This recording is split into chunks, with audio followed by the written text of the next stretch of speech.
Now let's talk about training or teaching a horse. Anytime you're interacting with your horse, it is learning something from you. So in a sense, every horse person is a horse trainer. If you're sloppy and inconsistent, your horse will learn to be sloppy and inconsistent. If you're heavy-handed, your horse will become hard-mouthed. If you're unfair in your leadership, your horse will not trust you and become resistant. If you're disciplined and consistent, your horse will reflect this with discipline and consistency.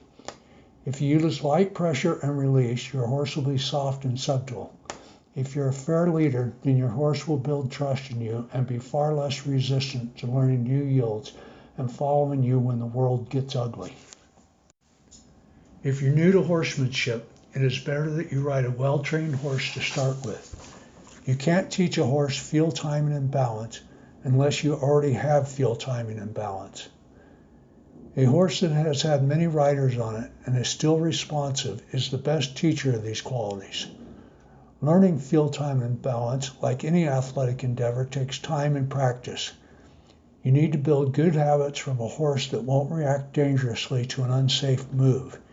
You will make mistakes throughout your time with horses. A well-broke horse is much more forgiving than a green or barely trained horse.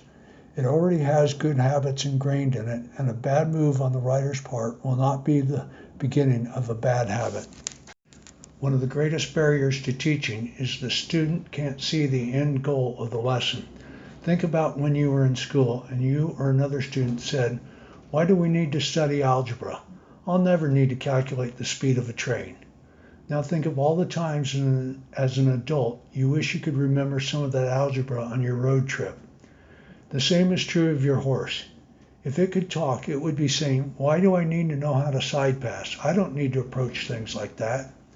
So as soon as you teach your horse something, try and show the horse how it is practical in the real world. In the case of a side pass, on your next trail ride, side pass up to a gate or maybe a mailbox. The light may go on in the horse's head that this is a thing to know.